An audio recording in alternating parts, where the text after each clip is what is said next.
తాకట్లో ఉన్న బంగారాన్ని విడిపించి ఆ రోజున మార్కెట్ ధర కట్టి మిగిలిన డబ్బును మీకు అందిస్తుంది కొమ్మూరి గోల్డ్.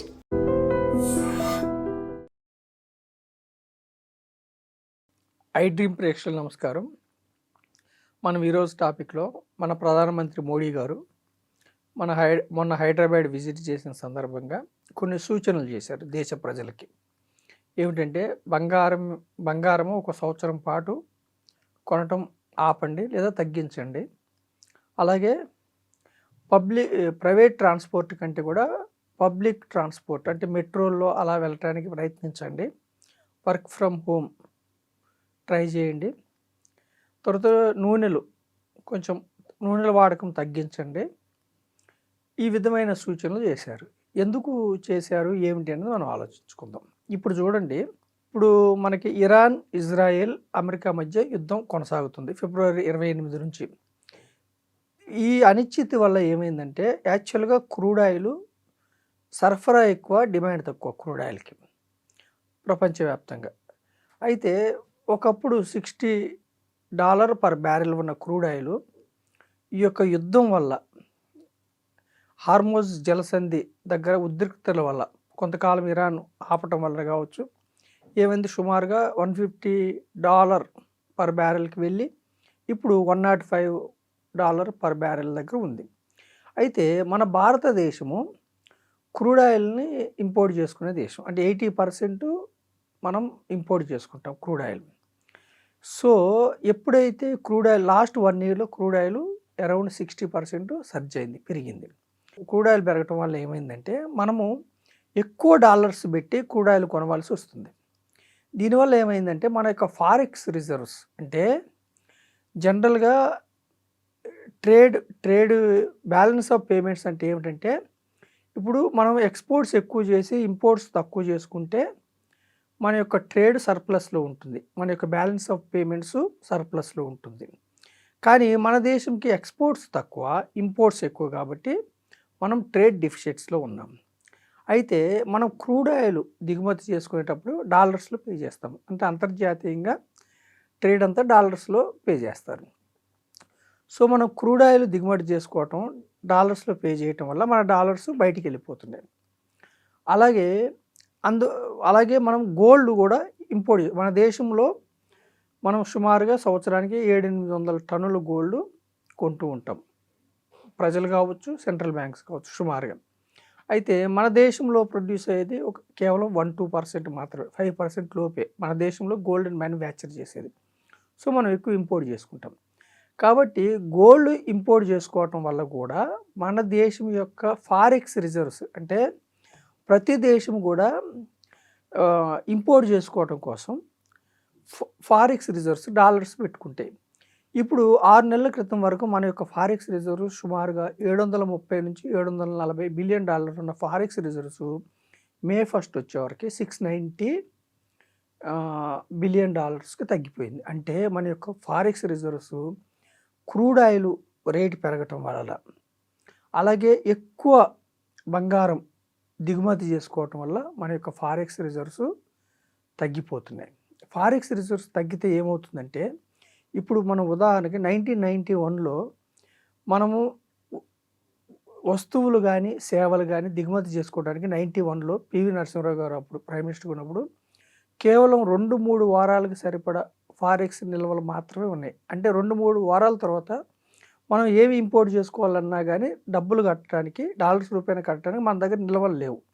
అంటే దేశం అప్పుడు ఇబ్బందికర పరిస్థితుల్లో, చాలా బాధాకరమైన పరిస్థితిలో ఉన్నాం.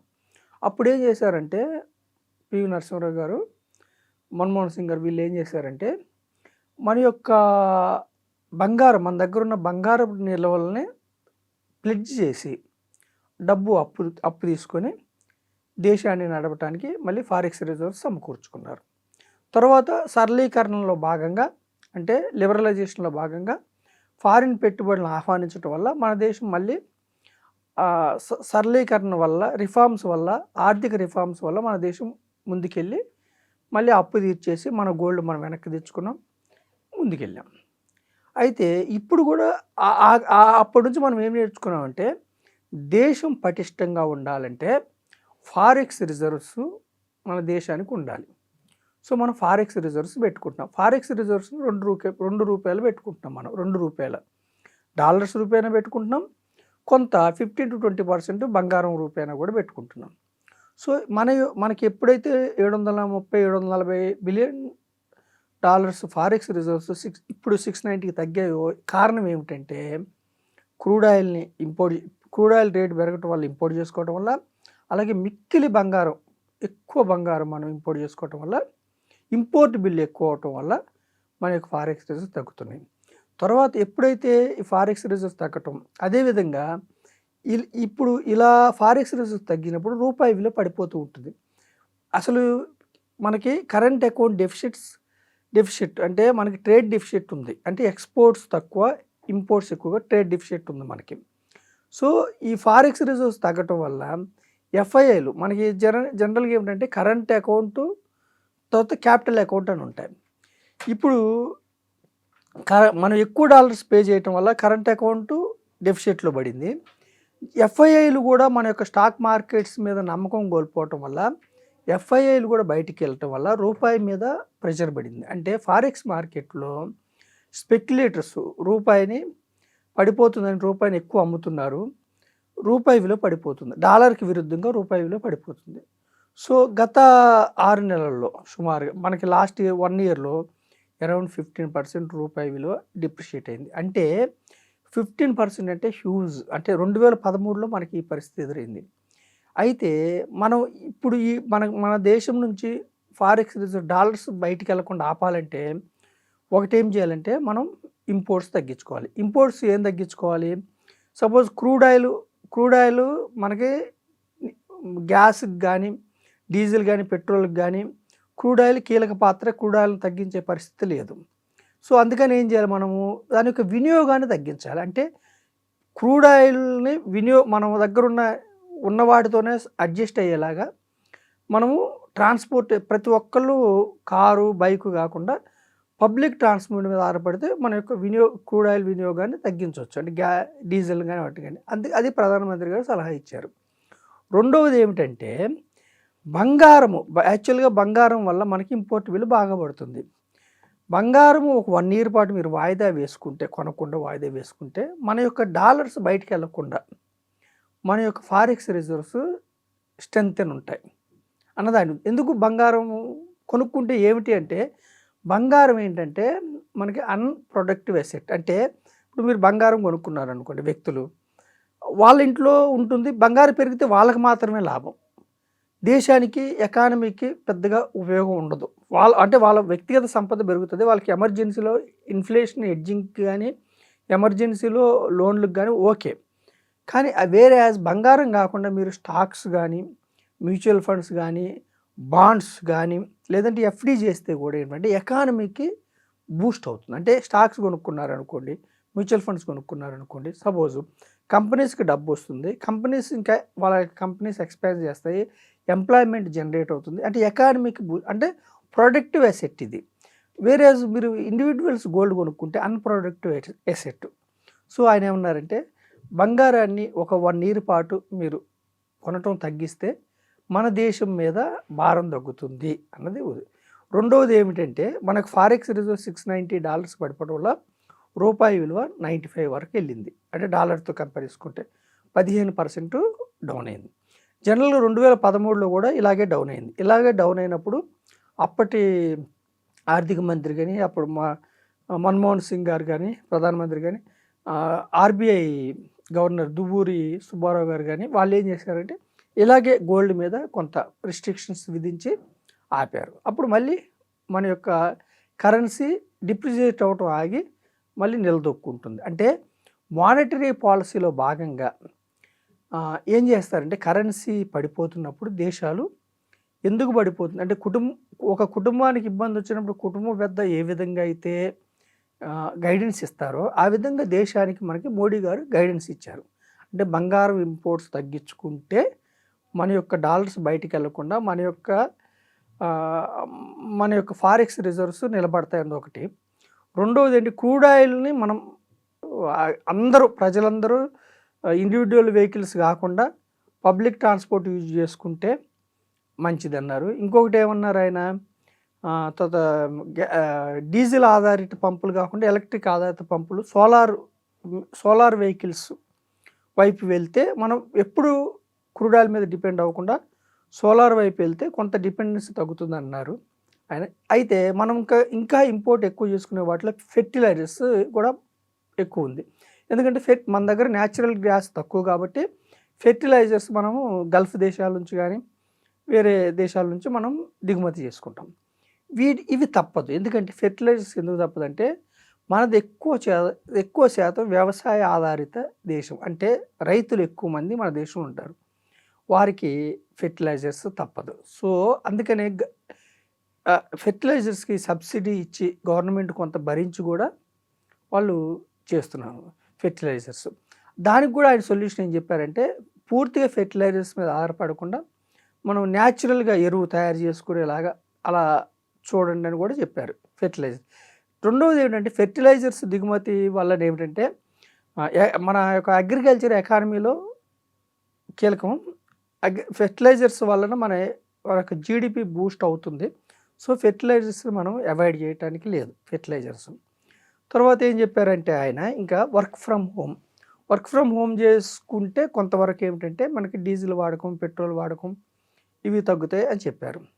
సో మెయిన్ ఏమిటంటే ఇప్పుడు ఈ యొక్క క్రూడ్ ఆయిల్ పెరగటం వల్ల 2025-26కి క్రిసిల్ అనే సంస్థ మన జీడిపి 7.5%తో గ్రో అవుతుంది అన్నది క్రూడ్ ఆయిల్ సర్జ్ అవ్వటం వల్ల ఇప్పుడు రేటింగ్ మార్చి 6.6కి అంటే రేటింగ్ తగ్గించింది. ఎప్పుడైతే ప్రధానమంత్రి గారు ఈ యొక్క మాట చెప్పారో కొంతవరకు ఇన్వెస్టర్స్ ప్యానిక్ అయ్యి, అంటే మన యొక్క ఇన్ఫ్లేషన్ బూస్ట్ అవుతుందేమో అని ప్యానిక్ అయ్యి గత 2 రోజులుగా విపరీతంగా మార్కెట్స్లో నిన్న మొన్న బాగా అమ్మారు. ఈరోజు మళ్ళీ మార్కెట్స్ కొంచెం స్థిరపడ్డాయి, ప్యానిక్ అయ్యారు. అయితే ఇక్కడ మనకి మంచి శుభపరిణామం ఏమిటంటే గత 1 మంత్ నుంచి యుద్ధం నడుస్తుంటే కూడా మన యొక్క ఫారెక్స్ రిజర్వ్స్ తగ్గితే కూడా ఇన్ఫ్లేషను విపరీతంగా డ్రాస్టికల్గా ఏమీ బూస్ట్ కాలేదు. ఇన్ఫ్లేషను కేవలం 3.8, అంటే ఆర్బీఐ ఎంత వస్తుందని లెక్కేసారు ఇన్ఫ్లేషన్ 4 వరకు ఓకే, వాళ్ళ టార్గెట్ 3.8%లో ఇన్ఫ్లేషన్ ఉంది. సో ఇబ్బంది ఏం లేదు. తర్వాత యాక్చువల్గా ఏంటంటే ఇన్ఫ్లేషన్ బాగా పెరిగినప్పుడు వడ్డీ రేట్లు పెంచుతారు. వడ్డీ రేట్లు పెంచితే ఏమవుతుందంటే మళ్ళీ ఎఫ్ఐఐలు వడ్డీ రేట్లు పెంచినప్పుడు వెనక్కి వస్తారు, మళ్ళీ కరెన్సీ అప్రిషియేట్ అవుతుంది. ఇప్పుడు కరెన్సీ డిప్రిషియేట్ అయింది. ఈ కరెన్సీ డిప్రిషియేట్ ఎఫ్ఐఐలు బయటికి వెళ్ళిపోవడం వల్ల, అంటే క్యాపిటల్ అకౌంట్ నుంచి డబ్బు వెళ్ళిపోతుంది, ఎఫ్ఐఐలు వెళ్ళిపోతున్నారు. అలాగే trade deficit, current account deficit వల్ల, ఈ రెండింటి వల్ల కరెన్సీ డిప్రిషియేట్ అవ్వటం వల్ల స్టాక్ మార్కెట్స్ దెబ్బతిన్నాయి. అయితే మనం తీసుకున్న చర్యల్లో భాగంగా ముందు జాగ్రత్త చర్యలు, దీన్ని తప్పుపట్టడానికి ఏం లేదు. బంగారము మనం ఒక 1 year వాయిదా వేసుకోవటం వల్ల వ్యక్తిగతమైన ప్రజలకి, ఇండివిజువల్ ప్రజలకు వచ్చిన నష్టం ఏం లేదు. కాకపోతే మన భారతదేశ ప్రజలకి బంగారం అంటే మిక్కిలి ఇష్టం. మన స్త్రీలకు కానీ మన యొక్క సంప్రదాయంలోనే బంగారం అనేది కలిసిపోయి ఉంది. అంటే దేవతల విగ్రహాల్లో కావచ్చు, గుడుల్లో కావచ్చు, లేదంటే శుభానికి సూచకంగా భావిస్తారు మన భారతదేశ ప్రజలు ఎక్కువ మంది.